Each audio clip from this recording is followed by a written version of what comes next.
Okay, hello. So David was really fast and got that updated really quickly. So we should be able to hop on now. So hopefully I'll let everyone hop back on and come in with questions. So this has been a really long, drawn out case for this poor family. Everything that they've gone through, they're entering almost their 10th year of this with the death of their son, the medical system, the corruption, the fraud, and everything that has been happening. So there he is, right there. I should be able to now invite him in. Yes. Okay. And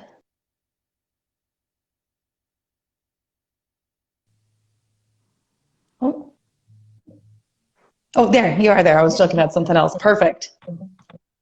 Okay, you were quick. Hey, I was Kristen. like, oh, you were fast updating that. Oh, I'm all glad that right. worked. Yeah, no, me too. So thank you so much for coming on. So your story was kind of new to me, and I know that you've been going through this for almost 10 years now. So it's not new to everyone, but just maybe for people like me, if you wouldn't mind kind of recapping. I can't imagine how, saying this over and over again must feel for you, but if it's okay to kind of start at the beginning and then we'll kind of catch up to where you're at now. Yeah, thank you very much. I appreciate you showcasing this issue at hand that definitely affects every Canadian out there.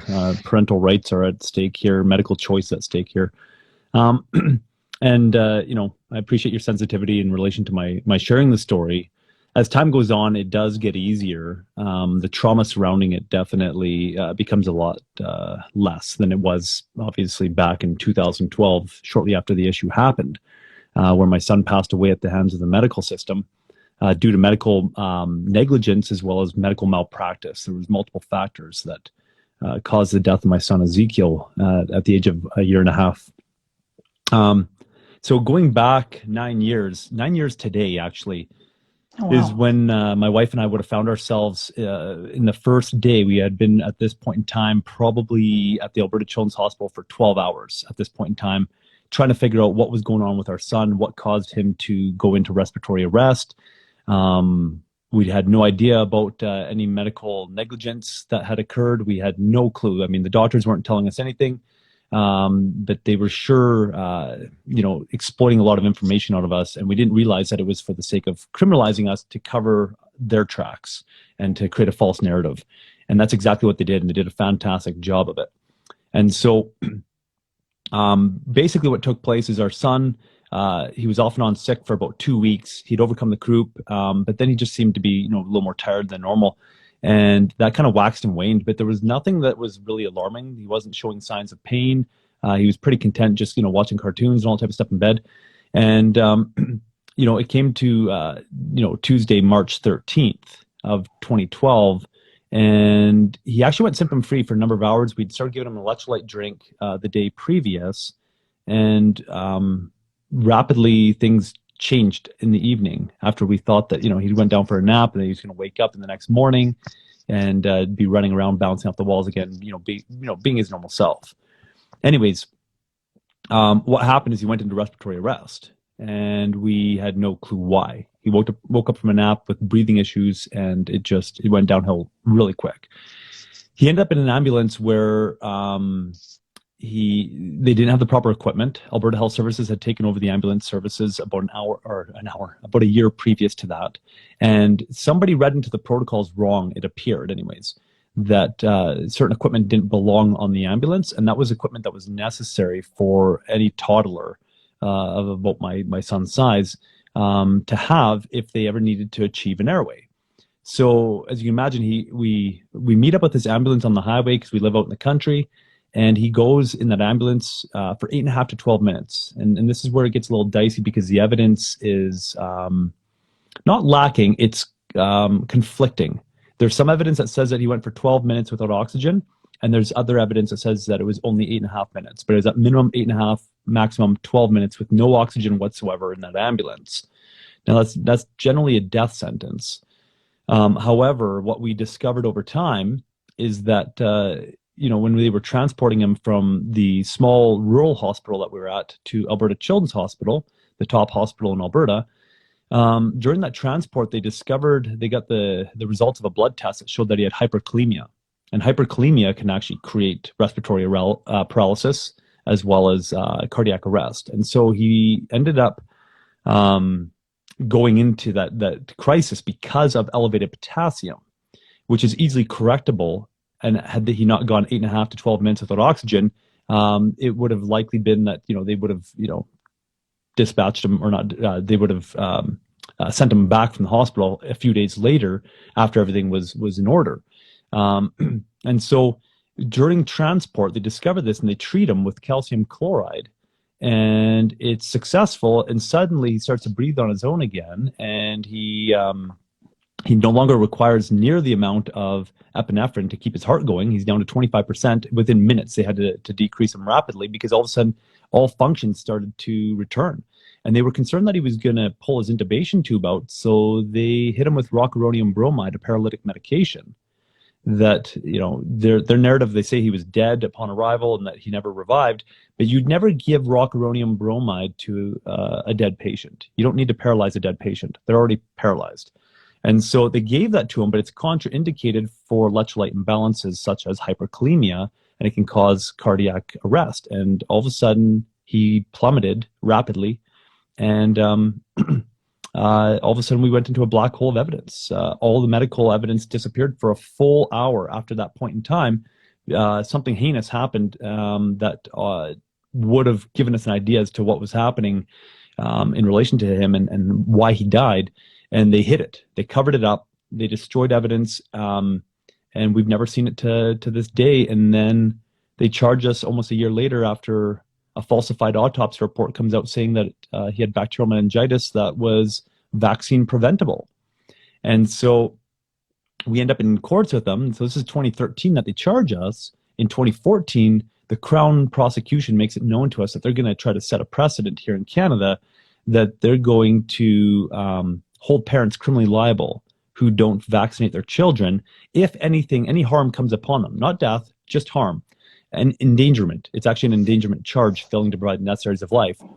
And so if can I ask one question? Sorry, I know I don't want to cut you off in your story, but just so they came back after you and served you with criminal negligence. That's what they're trying to do. Were you guys in court proceedings leading up to that, and they came back, or did they just bring all this up and kind of throw this at you guys like a year and a half later? Yeah, so what took place is Colette and I had found out, it had been leaked, that there was an issue in the ambulance. And we didn't know to what degree. All we knew is that there was an issue. And so we considered, digging into it deeper and suing.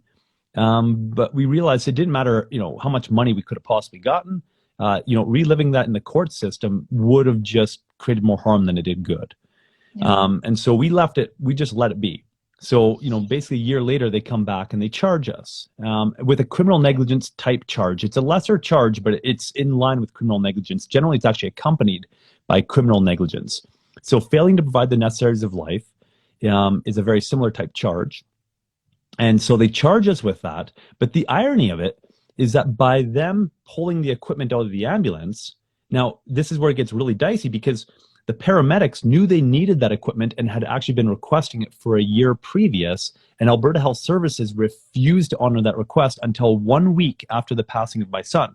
So it took the death of my son on their hands for them to finally act and no longer be engaging in criminal negligence. So that right there is an up to 25-year jail sentence, criminal negligence resulting in death. That's what should be laid before the courts, and yet there's been nobody held accountable on their end for their negligence, a much higher charge than what they've charged us with. So the double standard is extremely clear here. But then to add insult to injury, they had to falsify an autopsy report. It took them over 7 months to come out with this fantastic narrative. And all the medical staff not bought into it, but jumped on board with it to try to substantiate it. And it became this massive vaccine narrative initially in 2014. And that's when my lawyer stood up and said, I wasn't aware that vaccines were going to be an element in this case. And that's when the Crown prosecutor came back and said, oh, they're actually going to be a huge element of this case. And then they went and had a backroom meeting, and that's when the Crown prosecution made it known to my lawyer that they're looking to set a precedent with this case.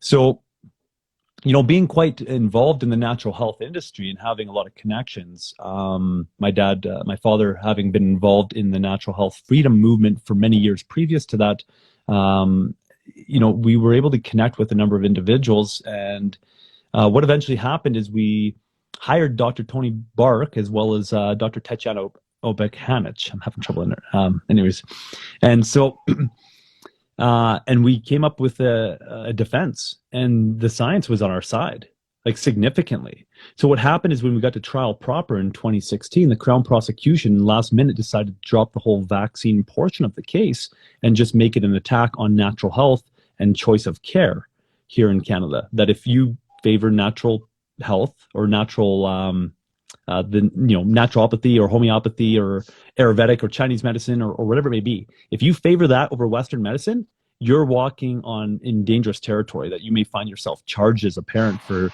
not seeking first and foremost Western medicine. And so that's what it came down to. And we ended up losing that case. The evidence came out that there was no scientific evidence to back up that our son had bacterial meningitis. So then what the judge did, and we believe that it was with intent, is that he conflated the law and put the jury in a position that they had no choice but to find us guilty. And so sure enough, they did find us guilty, and both my wife and I did jail time over it. She ended up doing more house arrest than jail time, but I ended up in jail for 21 days in solitary confinement. And so we appealed, so I got out early. And in 2017, we ended up before the appeals courts of Alberta. And that's where we got to see how deep the corruption went. It was at first when the debate was happening within the courtroom between the panel of three judges as to what should take place. One of the judges was digging in his heels and saying, had it not been for that error in law that the judge made, these parents basically would have been found guilty, right? He said that the jury had no choice but to find them guilty based on that error in law, is what his actual words were. And so we were expecting a decision in our favor. It seemed to be two against one in our favor. Well, 8 months later, they come out with their decision. And it was a 2-1 decision against us. But that gave us leave to go to the Supreme Court of Canada, where we went there. And in May 15th of 2018, 7 Supreme Court justices unanimously decided in our favor, saying this is wrong. And so they undid the convictions and said it goes back to trial.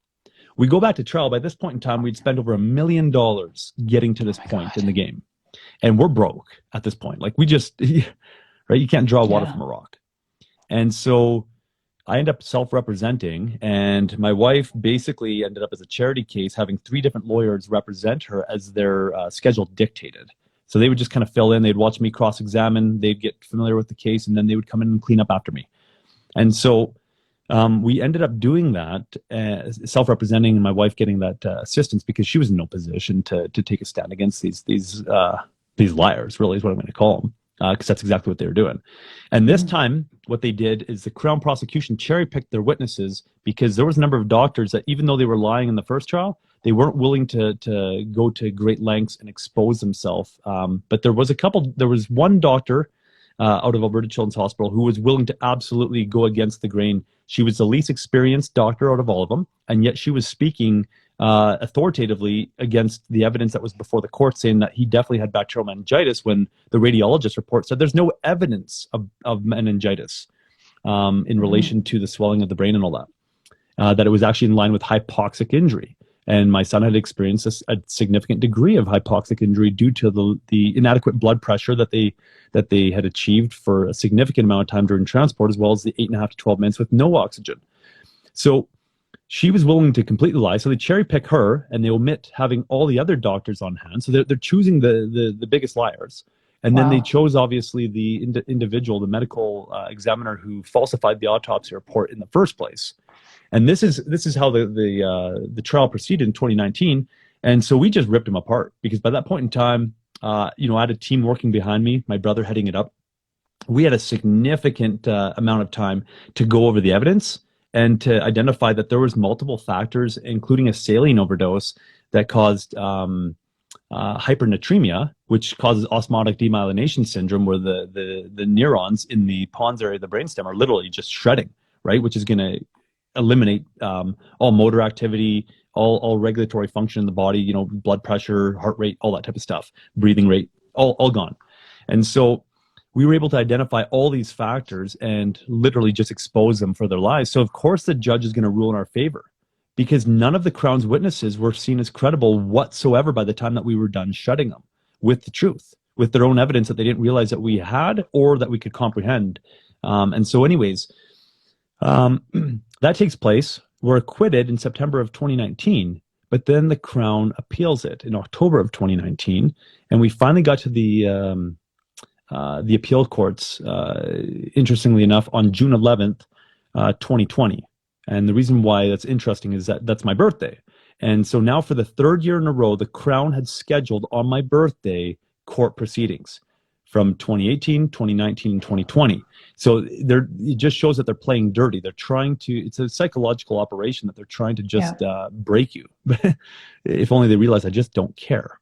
And so it makes my birthdays more memorable. I can tell you where I was every birthday for the last 3 years, right? Yeah. And so what's interesting is now we wait almost 9 months for an appeal court decision. And, you know, there's no way that they could have ruled against us, but they did. And they had to rule on two different elements. One, that there was an error in law that the judge had engaged in when he set the precedent in 2019, that the Crown has to prove beyond a reasonable doubt that medical attention would have actually made a difference in order to constitute it as a necessity of life, and thus say you failed to provide a necessity of life. They had to prove that, and that only makes sense. It should fall under scientific scrutiny.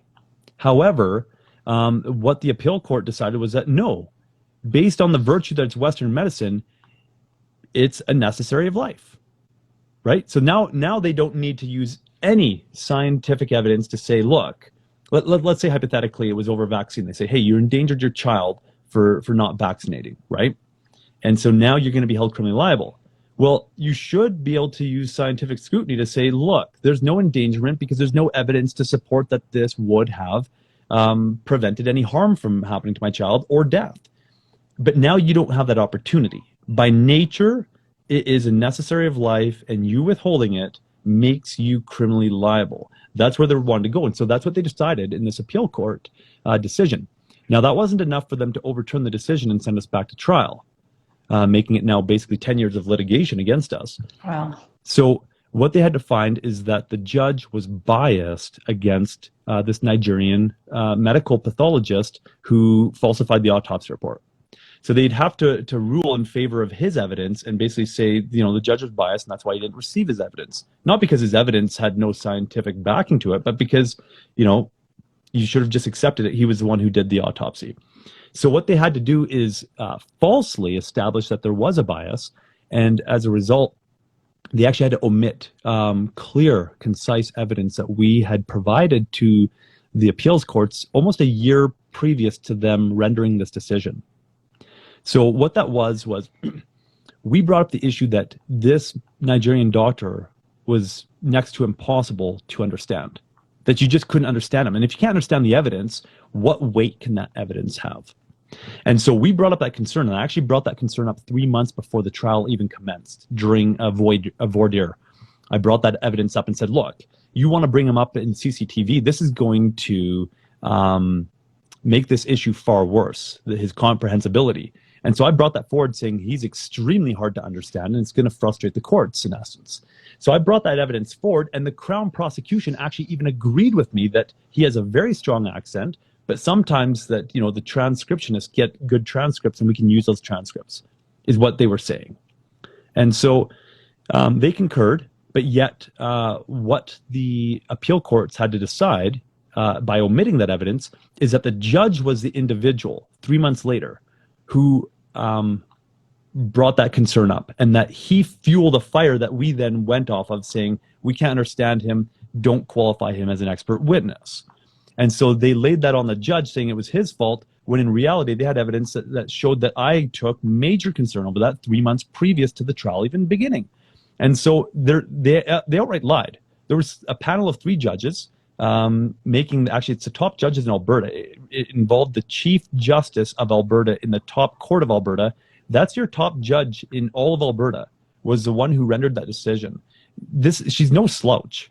For her to miss a full page of evidence that showed that I took major concern over that, as well as the fact that it was actually argued orally in the appeal courts, just shows not negligence.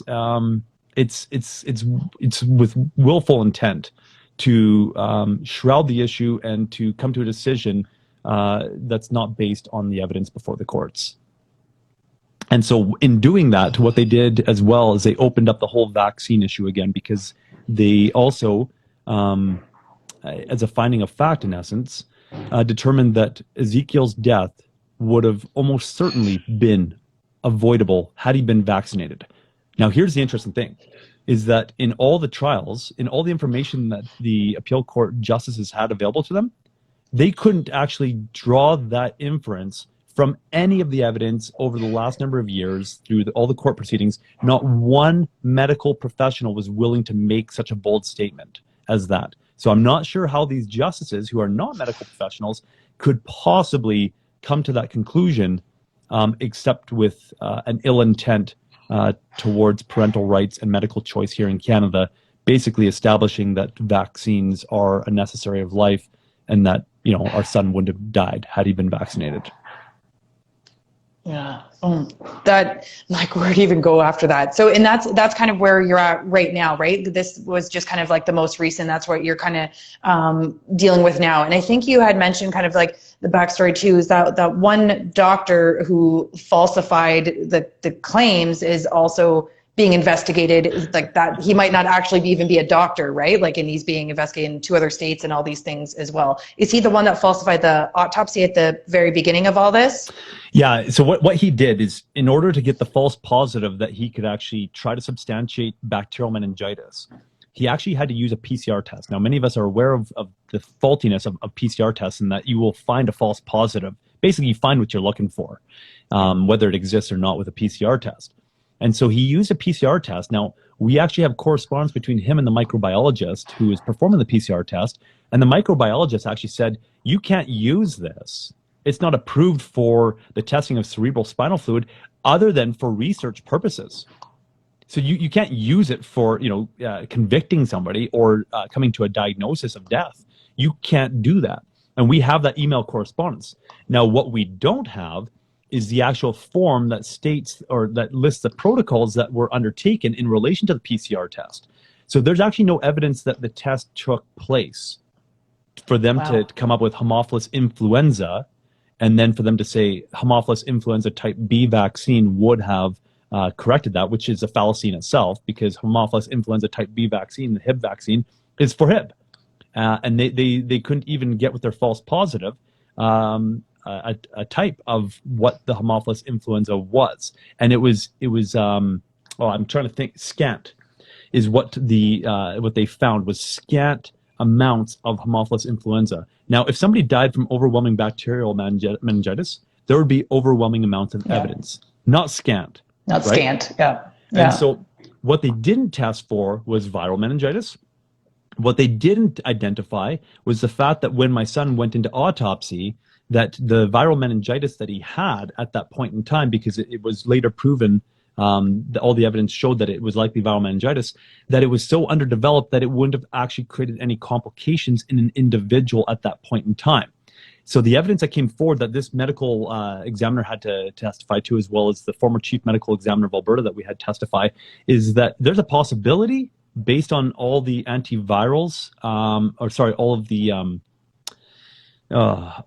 steroids that they had him on, compromising his immune system while in Alberta Children's Hospital, that the small amount of meningitis that he had by that point in time, the underdeveloped meningitis, likely occurred during the 5 days that he was in the Alberta Children's Hospital, based on the severe brain injury that he had already had occur due to the oxygen deprivation, as well as the osmotic demyelination syndrome.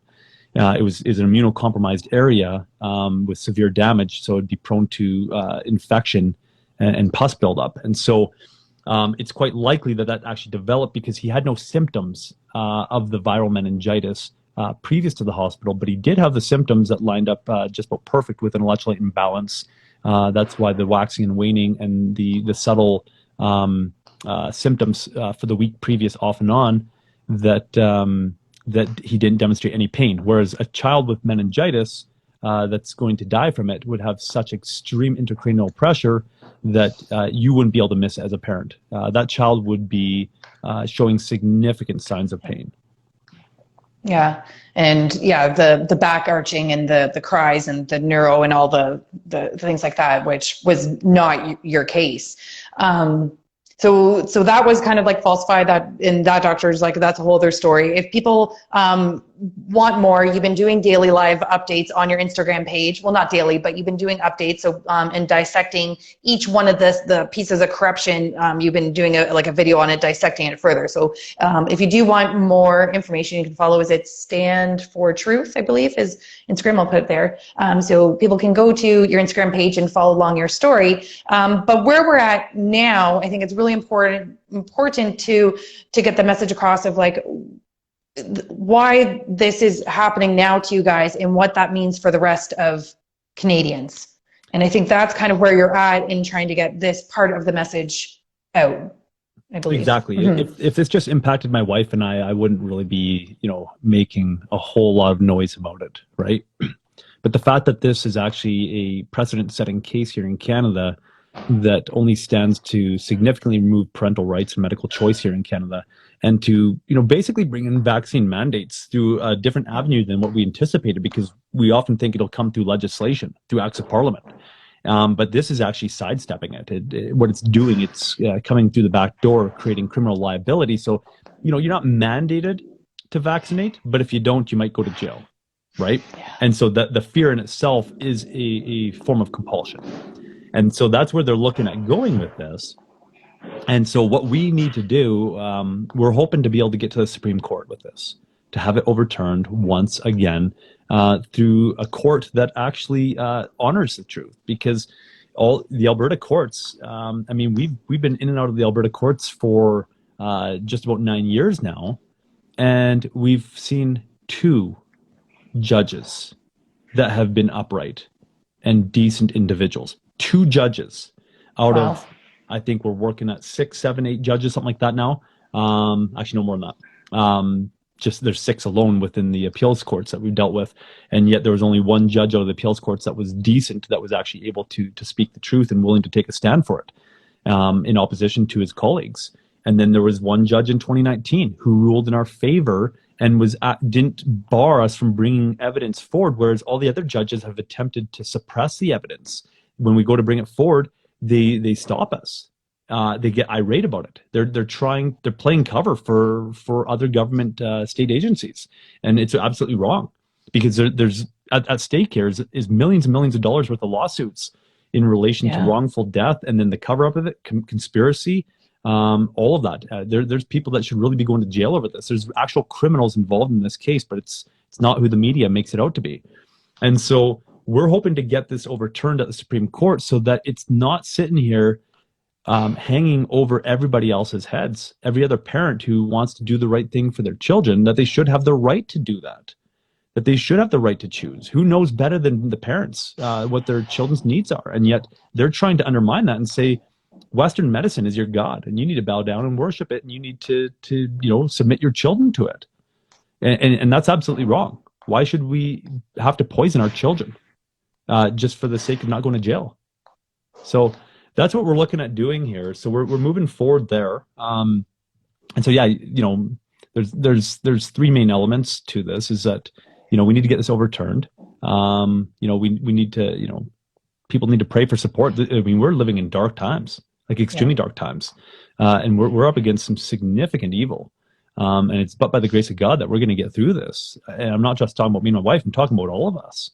Yeah. And, then, further to that, and, I always hate to ask, but there's also the financial support aspect, that to go to Supreme Court is not cheap, and I can't self-represent myself on that level. And so, we're looking to go that road as well. So, if you go on my Facebook page or my Instagram page, you'll see links in some of the most recent posts that go to a funding page so that we can actually fund a defense. And I would never ask it if it wasn't that it'd be beneficial to every Canadian, whether they recognize it or not. You're fighting for all of us, like for all parents, all children. Like, so if people can take the time and donate anything, will make a difference. So any donation that you're able to make, either link you said on Facebook, Instagram. Is there a website? You said GoFundMe kicked you off, of course, but you're through some, yeah. Well, of course they did. GoFundMe loved the fact that we raised back in 2014 to 2015. We raised $50,000, so they got thousands of dollars from us. So they loved us up until the pharma trolls, and there's a legitimate opposition here. They came in and they had our page gutted the very first day of trial in 2016. And then so we started up a You Caring page, and that lasted for about a whole 2 hours before that was taken down. And then we went years without fundraising because there was no site that would host us without getting attacked and taken down. But Go Get Funding has actually supported us and allowed for us to fundraise for legal purposes. And so we've had that page up now for a couple of years. And so that's still up. I mean, the content isn't necessarily updated. So you're going to see some older stuff on there, but it's still relevant, and it's still, the fundraiser still goes towards moving this forward. But we've been carrying that out for about 2 years. So that helped fund some of our last trial as well. Mm-hmm. So we definitely need to get the word out. So anyone watching, please share. Let's get donations coming in, because they're fighting for all of us. So we need to make that clear, just how big this fight is. And we are in dark times. Like, we're supposed to kind of like make precedents in the legal systems, but the legal systems aren't even on our side anymore. Like, so, and we do have to pray. We do have to have faith. We do need to come together and know that, God is on our side, and that, will prevail, and that will get us through that. So if anyone is struggling with your faith, whatever that might look like for you, now's the time to really kind of hone in whatever your faith journey looks like, because that is how we're all going to kind of get through this as well. So prayers, donations, and I just really want to drive home the fact of like what this really like means for us. So this has been really set in motion for decades. I mean, we've been living a lie and I've been talking about this from the medical standpoint because I believe in holistic health as well. I went back, I was a nurse. I went back to be a holistic nutritionist, and I've just been like so much more in that focus of the holistic world and nature and connection to nature and God. And now I'm like on this German new medicine kick, which is amazing. But they've been pushing this narrative for so long that Western medicine has become religion. It's become dogma. It is the only thing we are allowed to believe in. If you have a dissenting voice, if you ask a question, if you want to have a choice for your family, it is literally being taken away from you right now on all fronts of all type of care of anything.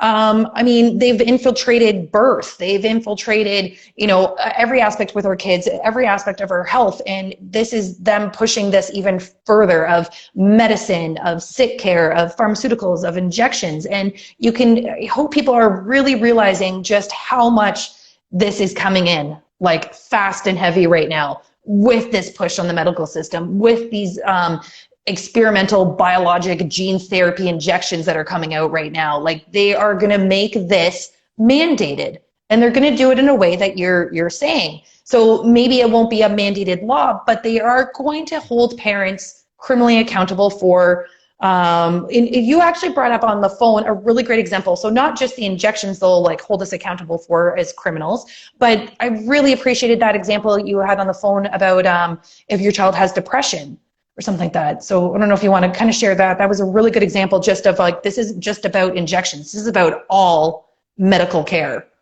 Absolutely. And so, coming from my background, I've been working in the natural health industry, in the mental health field for the past 18 years. And we've helped literally,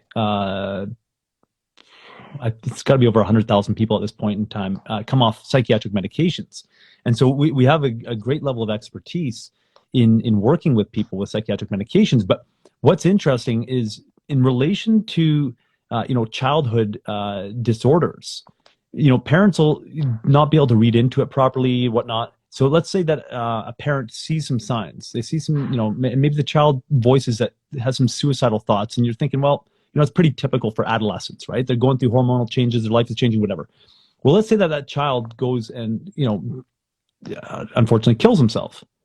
Well, now when you take a look at the precedent that they're establishing, the parents could actually be held criminally liable, saying, if there was an investigation that commenced, saying, were you aware? Like, what happened with your child? And you as a good parent, you say, well, we didn't think that there would be any issue, but he did voice that, that there were suicidal thoughts, right? Well, now it's like, well, wait a minute. You had a duty at that point in time as a parent to seek psychiatric intervention, and now you can be held criminally liable for withholding medical attention, right? And so there's no bounds to this, really. No. If they can establish that you endangered, because that's what these charges are about. It's not about death. Let's say the child just slit the wrist and survived, but then the investigation commenced. You as a parent could still find yourself in the exact same situation that we are, wherein they're saying you endangered your child's life, and it was objectively foreseeable by a reasonably prudent parent. That's the test, right?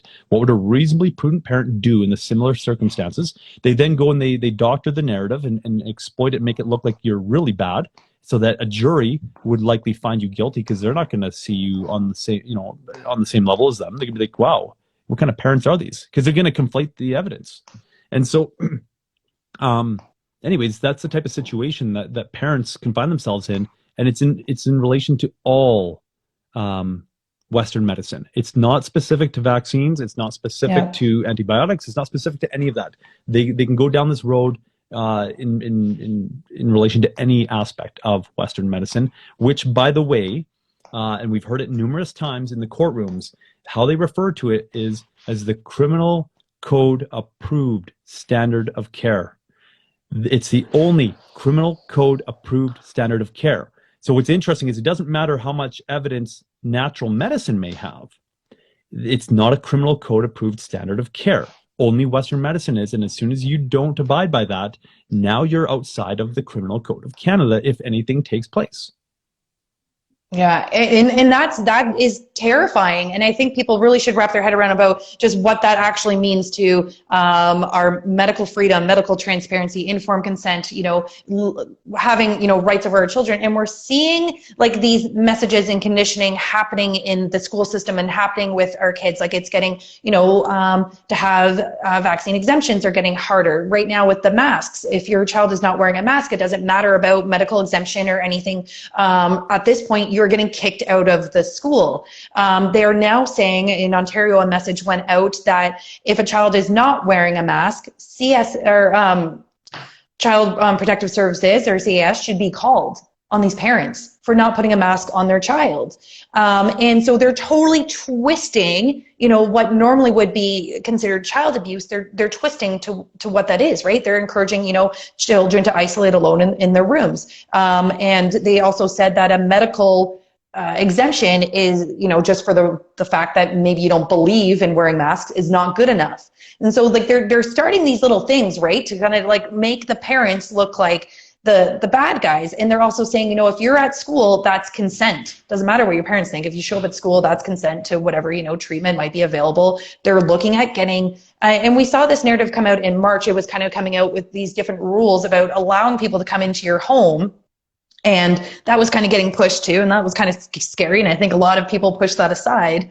But they were setting these precedents, these little things kind of keep, moving forward, where they are really going to try and move all parental decisions away from us, right? Like we've been kind of seeing it little bit, but here it is. Like this is like happening. Like you're seeing it right from the court. So you're going to go and fight this and win. Because we're gonna pray. We're gonna get all the donations sent to you to make this happen. I always love ending on a positive note and empowerment. Oh, and I just dropped the phone. And you seem like a very, despite everything, the trauma and everything that you have gone through in the very short time that we have just spoken, you seem to have just, just so much strength, and I can tell just, a positive energy about you. Like you just seem to have still so much hope. So I would love if you could like just instill some, message out to families and parents, and just, where are we going from this? What can they do? And I don't know if there's any ending notes. I don't want to keep your time right now, but I'll have to get you back in and I'll get you back on some other point for updates. But absolutely. That's probably one of the most empowering things I can share. And I saw it in the comments here. One individual said that literally all her worst fears are coming true, right? And yeah, we do live in dark times. Yeah, they can be scary. But, if there's one thing that I've learned through all of this, after losing my son, which, first and foremost is the most traumatic thing that a loving parent will go through. And then to have, salt rubbed in that wound, as well as the fear of having your other children ripped away from you as you go, to jail, right? So we've endured some significant fears and dealt with some extreme traumas. But the fact of the matter is, I'm to a point in my life where it's an undeniable existence that there is a creator, that there is a God above that is mindful of us, a God of truth, a God of justice, a God of love, that when we find ourselves walking on the right side of the fence, walking uprightly before him, that we're empowered. That literally, if we go biblically, that, all those who labor, take upon themselves his yoke, and they shall find rest. And it's true. We've been through some intense stuff. This past week was a bit of a shock. But the fact of the matter is that fear no longer has any hold on me at all. Like at all. It's not even existent. And it's really weird to say. It's mind-boggling, really, is what it is. But we're to a point in our lives where, when I'm not dealing with this type of stuff, I mean, you caught me on the phone. I was out pruning my fruit trees and was just enjoying my time in the sun with nothing bouncing around the back of my head, no stress or anything over the situation. God will take that from us, but we need to put our faith and our full trust in him and allow him to direct our paths. And it's in that we're liberated. It's in that life, regardless of the storms that wage around us, it's in that we find ourselves filled with peace that goes beyond understanding. Because I shouldn't have peace. I shouldn't have peace. One, there's a massive financial burden that's been placed on us. No, we had to sell stuff in the past. We had to do all that to make ends meet in relation to the court proceedings. Oh, well, right? Either it works or it doesn't work. Either way, we're going to get through this. There's that burden of, maybe we'll go to jail. Oh, right? Like there's nothing that they can do to rob us of that peace. And having been through traumatic situations in the past as a child, I recognize that, my children, if I raise them up uprightly, that if I'm removed from their life, they'll find their way. They'll find their way. They're strong children. And so putting our trust in him, there's a second element to it as well, because that's the spiritual nourishment aspect, but there's also the physical nourishment aspect. And so it's really a synergistic approach by employing that which God has given us through nature, by eating nutrient-dense foods and all that empowers us. And this is where I get into the mental health aspect, where you're ensuring that you're producing all of the various neurotransmitters and hormones at the proper rates, that you just feel good. You're high on life anyways, because you're feeding your body what it needs in order to thrive, which gives you clarity of thought and resilience to stress and all that type of stuff, so that even after you go through hell, you can literally come out still being healthy, right? And so, that's where we're at in life. We've discovered some interesting formulas, I guess you'd say, in relation to getting through all this, but it's all based on God and on what he provides for us, both spiritually as well as temporally or physically, to empower us. Yeah, no, absolutely. That was so beautiful said. I was like getting teary and like goosebumps all over. And it just speaks so true to me as someone who pushed all that away for many years. I just came back to faith in God this past year because of all of this. I just kept like finding just so much evil and darkness and corruption. And I was like, if this is so dark, there has to be the complete opposite, which is just like pure love. And that's what I gravitated on. And, I've not what anything to what you have experienced, but I mean, I've, been ripped through the media, terminated from my job, and just all these things have happening to me. And people keep saying to me too about, just you're still so happy and all this. And it is quite just freeing and liberating when you do have that faith and hope, and you just kind of know, and the fear all goes away as well. Like, you just keep moving forward. You're walking on the right side, in truth, righteous, and you have that faith, and that's going to get you through it. And maybe it looks different for everyone else, but that's what we have to kind of keep remembering in our hearts and keep moving forward with love. I think that's kind of where we're at. Absolutely. Absolutely. Yeah. Well, I just thank you so much for coming on. Because of just my media slander, I have created kind of a following on Instagram now. So I'd like to use it for good and getting, messages out such as yours. And hopefully you'll see an increase in donations to help fight for this case, because you're fighting for all of us. And we'll continue to stay in touch and updated. And, you can come on at any time there's anything else to share. So I'm very thankful that we got to connect. Beautiful. And thanks for sharing your story. Well, thank you so much for having me on, Kristen. I sure appreciate it. And thank you for all that you're doing as well, in taking that bold stand for truth, regardless of what costs it's had in your life. Thank you for doing that. All right. Well, I hope you have a beautiful evening, and get back to your fruit trees, and we'll talk soon. All right, everyone. Thanks for coming on. And if you need the links to the donations, let me know. I'll get everyone hooked up. But Stand for Truth. You can follow David and his story on Instagram and Facebook. And yeah, thanks everyone. Hope everyone has a great night. Bye. God bless.